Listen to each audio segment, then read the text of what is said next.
Hello guys, let's do a quick recap on what we did in this section. All right, I'm not going to talk about windows, that is okay, but regarding components, what they do, we can discuss a bit.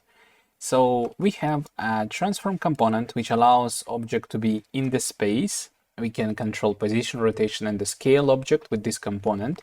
There is a sprite renderer which represents visuals of the object, and if we switch it off, it is not visible anymore.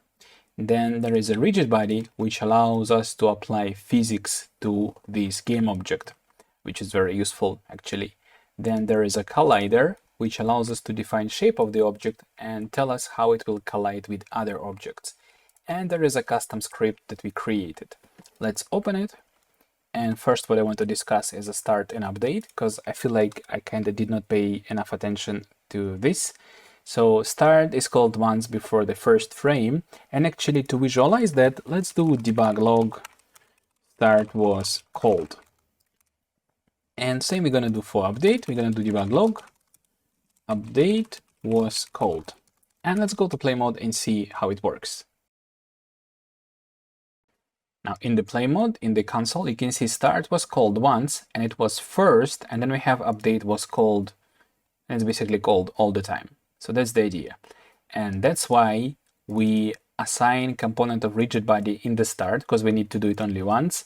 And at the same time, that's why we check in collision and input and apply movement in the update, because we want to do it all the time. We always want to check if there is any input. We always want to check if there is any collision detection. Good. Now let's talk about the variables we have. So we have RB, which we assign in the start, right, through get component line, and this RB is assigned to rigid body over here. And then we control this rigid body with the variables we have. We have variable of a move speed and jump force, which are private, but they are visible because of the serialized field over here. So this is the move speed and jump force. Here it is.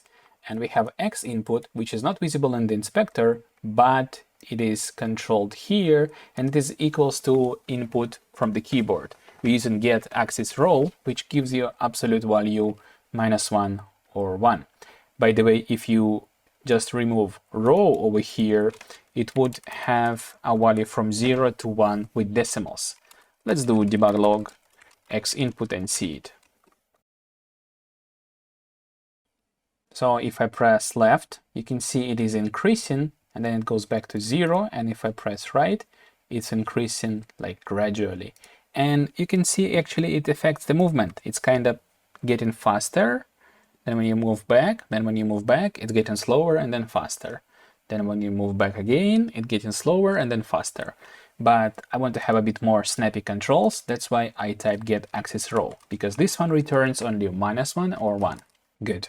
So what next? We have collision checks, which allows us to check anything that is in the circle we create, and we doing check from a point of a ground check transform in the ground check radius on what is ground layer. And to visualize this check, we're using onDraw gizmos, which draws wire sphere from the ground check position in a ground check radius.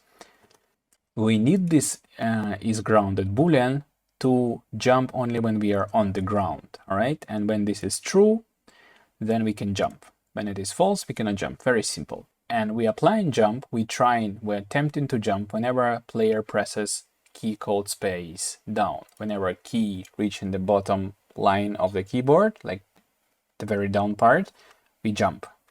And there is just one more line of code, movement, which just changes velocity to new vector 2. And on the X, we're using X input multiplied by the value, which we called a move speed. And we're not changing RB velocity Y at all. And how we apply jump, I guess you know as well.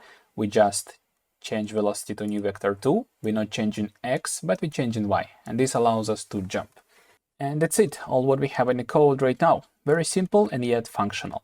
I guess we're done here. Let's go to the next video. Thanks for watching. Rest of the course will be posted on this channel shortly. Subscribe not to miss that. Check my website for more courses. Ask your questions in the comments below. And remember, we don't play games, we make them.